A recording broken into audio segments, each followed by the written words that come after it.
Good morning, students of MSc 4th semester. Welcome all of you in the video lecture class today.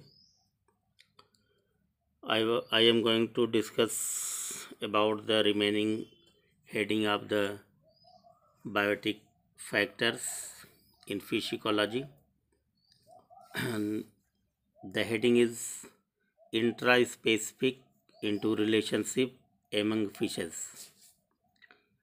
इसके पहले हम जो है inter specific relationship की चर्चा किया था, हमने डिस्कस किया था।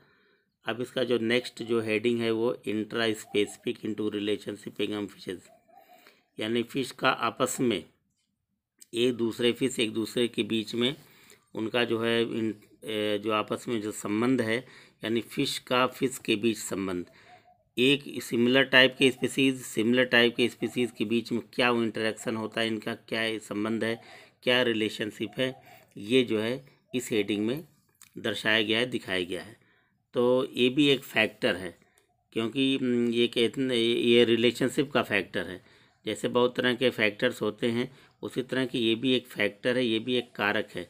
क्योंकि एक फ़िश से दूसरे फ़िश के बीच, एक एनिमल से दूसरे एनिमल के बीच जब संबंध होता है तो उसी हिसाब से एक लाइफ जीने का एक जो है अपना एक जो है एस्पेक्ट होता है, रिलेशनशिप होता है लाइफ स्पान का। तो ये रिलेशनशिप जो है ये भी एक बहुत बड़ा फैक्टर, बहुत बड़ा कारक होता है फ़िश सर्वाइवल के लिए, फ़िश कल्चर के लिए, फिशरी के लिए, फ़िशिंग के लिए। तो इस तरह से हम देख रहे हैं, इस फैक्टर को हम डिस्क्राइब कर रहे हैं। इसके पहले और रिलेशनशिप की चर्चा हमने किया। अब जो है कि सिमिलर फिशेज़ के बीच में what is the relationship between the similar fishes with each other, तो क्या आपस में संबंध है, ये जो है हमें देखना है यहाँ पे। तो देखिए इधर, fish community are related to one another through their cooperation or discooperation कोएक्शन। इसके ऊपर हमने इस बात के बारे में ये टॉपिक, ये बात हमने बताया था कि आपस में फ़िश कम्युनिटी का एक दूसरे कम्युनिटी के बीच, एक दूसरे फ़िश का एक दूसरे फ़िश ग्रुप के साथ आपस में दो तरह का संबंध होता है। वो होता है एक कोऑपरेशन का, दूसरा होता है डिसकोऑपरेशन का। यानी हमने जैसे बताया था कि एक दोस्ती का संबंध होता है, एक दुश्मनी का संबंध होता है। एक जो एक दूसरे के लाभ पहुंचाने का होता है, एक दूसरे को नुकसान होने का या नुकसान पहुंचाने का संबंध होता है। तो इतना हम पहले से जानते हैं, तो इसी बात को लेकर हम आगे बढ़ते हैं। And there exists a delicate balance between them, और यही जो कोऑपरेशन और डिसकोऑपरेशन का जो रिलेशनशिप है, जो एक दूसरे के साथ कोएक्शन है फिश के बीच में, और यही जो रिलेशनशिप है इस नेचर में फ़िश के एक दूसरे के अस्तित्व को, एग्जिस्टेंस का जो है बैलेंस बनाए रखता है। यानी इसी वजह से इनका जो है एक जो है लाइफ बैलेंस जो है फ़िश का एक दूसरे फ़िश के साथ बना रहता है। यानी कोऑपरेशन डिसकोऑपरेशन के बीच ही जो है कि लाइफ स्पान चलती रहती है। माना कि इस तरह का रिलेशनशिप और भी एनिमल्स के बीच में है, लेकिन यहाँ फ़िश की हम बात कर रहे हैं, फ़िश फैक्टर की बात कर रहे हैं, एबायोटिक फैक्टर की। तो यहाँ पे ये बात एकदम सटीक साबित होती है। Their relationship among be beneficial, their relationship में बी बेनिफिशियल और हार्मफुल। ये रिलेशनशिप आपस में जो है कि लाभदायक और हानिकारक दोनों हो सकता है, होता है।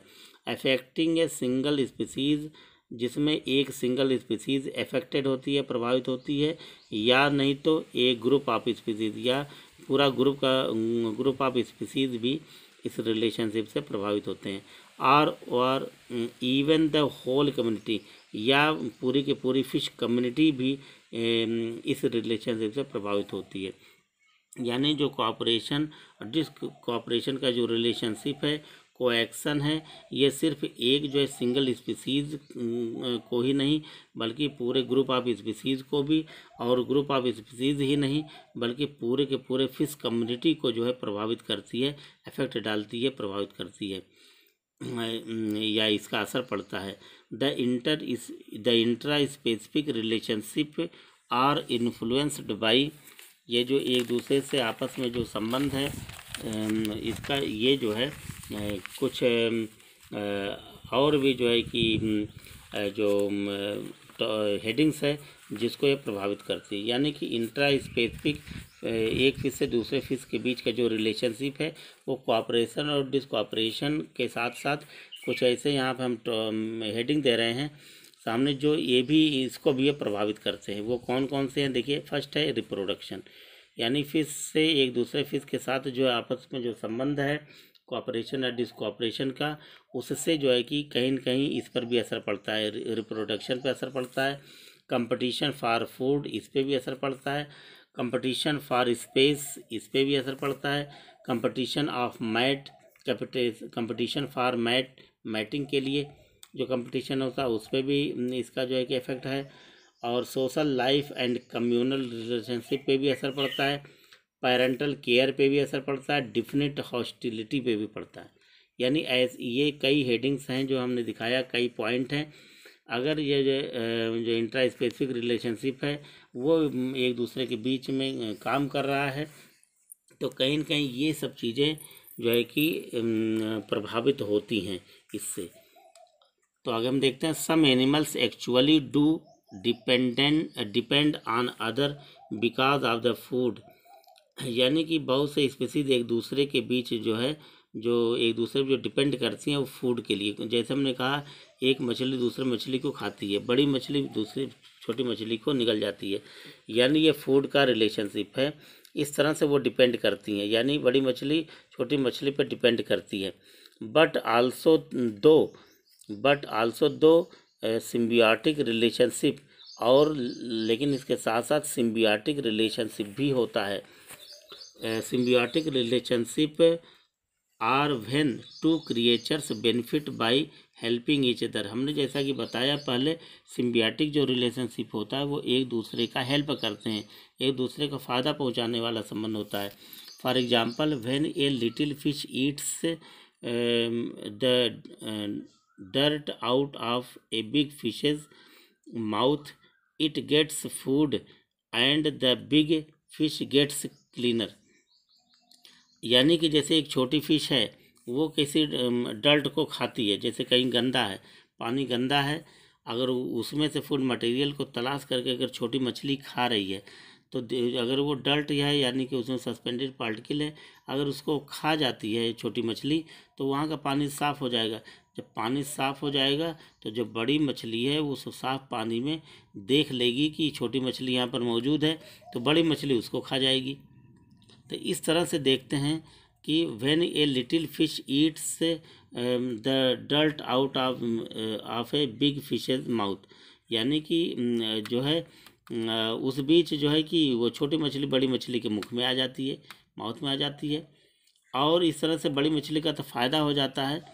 तो यानी कि छोटी मछली बड़ी मछली को फ़ायदा पहुंचा रही है, यानी कहीं भी पॉन्ड में जो है कि छोटी मछलियां हैं तो वो बड़ी मछलियों के लिए फ़ायदेमंद है क्योंकि उनके वो फूड मटेरियल के रूप में हो जाती हैं। लेकिन और वहीं जो है दूसरे एस्पेक्ट से देखें, दूसरे नज़रिए से देखते हैं तो वो जो वहाँ की जो डर्ट है, जो गंदगी, वो साफ़ हो जाती है, पानी साफ़ हो जाता है, तो फिर वो बड़ी मछली के लिए फ़ायदा है लेकिन छोटी मछली के लिए नुकसान भी है। Therefore fishes depend upon each other in quite a few ways. इस तरह हम देखते हैं कि जो है कि मछलियाँ एक दूसरे के ऊपर जो है कई तरीके से निर्भर करती हैं, depending on whether they are the wild or in captivity. यानी वो एक नेचुरल वे में एक दूसरे पर डिपेंड करती हैं या एक दूसरे के कैपेसिटी के आधार पर जो है कि वो डिपेंड करती हैं। स्पेशली इन द ओशियन, ख़ास तौर से अगर समुद्र की बात करें, समुद्रों में where is not lot else to eat, क्योंकि जो समुद्रों में बहुत ज़्यादा खाने पीने के जो है कि मटेरियल्स नहीं होते। Medium and large fish depend on small fish for food. तो जो बड़ी मछलियां हैं वो छोटी मछलियों के ऊपर ही निर्भर करती हैं समुद्रों में। And the sharks and relatives depend on all the other fishes to the eat. और जो शार्क मछलियां हैं, जो बड़ी मतलब बहुत बड़ी मछलियां हैं, वो जो है कि मीडियम वाली मछलियों पर डिपेंड करती हैं, यानी छोटी मछलियों पे बड़ी मछलियों पे उससे भी बड़ी मछलियां जो है कि फूड मटेरियल के लिए डिपेंड करती हैं। निर्भर रहती हैं। This happens in fresh water as well as, यह फ्रेश वाटर में भी ऐसा होता है, इस तरह घटना होती है, but not as pronounce except in large rivers, लेकिन यह उस तरह का नहीं होता है जैसे कि बड़ी बड़ी नदियों में होता है। Where there is gain the small medium large food chains, और जो नदियाँ होती हैं, नदियों में क्या होता है कि वहाँ पे फूड चेन, लंबा फूड चेन होता है, वहाँ फूड मटेरियल काफ़ी होती हैं, तो वहाँ पे जो है कि ये जो है कि कंडीशन बदल जाता है। Tropical fish as we know them do eat other fish, but a lot of them are vegetation or vegetarian or invertebrates eaters. यानी जैसे ट्रॉपिकल रीजन के फ़िश की बात करें, जो पहाड़ी इलाके की मछलियाँ होती हैं, तो वहाँ पे मछलियाँ एक दूसरे मछलियों पर निर्भर करती हैं, एक मछली दूसरी मछली को खाती है, लेकिन ज़्यादातर जो मछलियाँ होती हैं, क्योंकि वो वहाँ के पॉन्ड में या रिवर्स में वेजिटेशन बहुत अधिक होते हैं, lot of them are vegetation यानी प्लांट, जो रिवर में या वाटर बॉडी पाए जाने वाले जो पेड़ पौधे हैं वो ज़्यादा होते हैं, वेजिटेशन ज़्यादा होते हैं, तो इसलिए वहाँ की मछलियाँ ज़्यादातर वेजिटेरियन होती हैं, शाकाहारी होती हैं, या नहीं तो इनवर्टिब्रेट्स को खाते हैं। तो ये इसलिए ट्रॉपिकल जो फिशेज़ हैं वो उनको बड़ी मछलियाँ उनको कम खाती हैं लेकिन कम जो ये देखने को मिलता है। तो ये इस तरह का रिलेशनशिप आप देख रहे हैं फिश से फिश के बीच। Schooling fish and shoaling fish depending on each other. Schooling fish and shoaling fish depending on each other both in salt. Schooling fish यानी कि जो ग्रुप में फिशेज चलती हैं, एक तरह सिमिलर फिशेज जब एक साथ ग्रुप में होती हैं तो उसे स्कूलिंग फिश कहते हैं। स्कूलिंग फिश और शोलिंग फिश मतलब है, जो शोलिंग फिश जो हैं जो सिंगल अकेले चलती हैं, तो शोलिंग फिश, और जो है कि दबंग फिश होती हैं, यानी कि छोटी मछलियों को खाने वाले। Shoaling fish depending on each other, और इस तरह से उनको से भी बड़ी मछली आ जाएंगी तो उसको खा जाएंगी, तो एक दूसरे पर डिपेंड तो करती हैं, लेकिन ये खास तौर से वहाँ के वाटर बॉडी के साल्ट पर निर्भर करती हैं कि यहाँ पे सैलिनिटी कितना है। Fresh and aquarium water to form a light social groups, और ये जो है कि वो वाटर बॉडी जो है फ्रेश है या एक्वेरियम जैसा है, या वहाँ पे लाइट है, या वहाँ पे सोशल एक्टिविटी सोशल बिहेवियर कैसा है ग्रुप का, इस पर डिपेंड करता है। एंड ट्रेवल टुगेदर, और ये उसी हिसाब से एक दूसरे के साथ वो आती जाती हैं।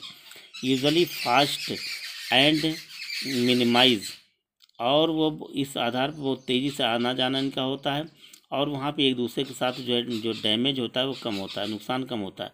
That predators can do because, वहाँ भी प्रीडेटर होते तो हैं लेकिन वो नुकसान कम पहुँचाते हैं। Because they are all gone to fast except the unlucky few, क्योंकि वहाँ पे जितने भी, क्योंकि ऐसे एरिया में जहाँ पे बहुत फास्ट जो है कि माइग्रेशन हो रहा है, तो वहाँ पे वो एक दूसरे के साथ बहुत तेज़ी से निकल जाते हैं, यानी एक दूसरे को खाने की चांसेस कम होते हैं, या एक दूसरे शिकार करने के चांसेस कम होते हैं। They also find their mates in the shoals and schools, और जो है इस तरह से शोल फिश और स्कूल फिश के ऊपर वो जो है कि मैटिंग कर सकते हैं, यानी मैटिंग का रिलेशनशिप होता है। Smart fish like cichlids show pair dependence, जो सिचलिड फिश है यानी जो स्मार्ट फिश मानी जाती है, ये जो है कि दो फिशेज एक साथ चलती हैं, यानी पेयर पे डिपेंड करती हैं। इन द वाइल्ड यानी नेचुरल वे में, एंड इन कैप्टिविटी, और एक दूसरे की कैपेसिटी पर डिपेंड करती हैं, यानी एक फिश दूसरे फिश के साथ तभी माइग्रेट करती है जब वो उसी की तरह की हो, उसी तरह फास्ट ग्रोविंग हो, फास्ट माइग्रेशन रखती हो। The mouth brooding cichlids in the African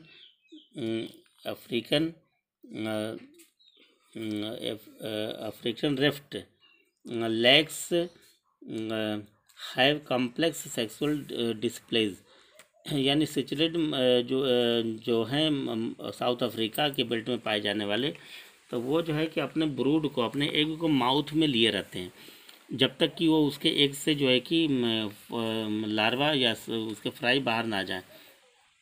तो इस तरह से जो है कि वो इस तरह के होते हैं।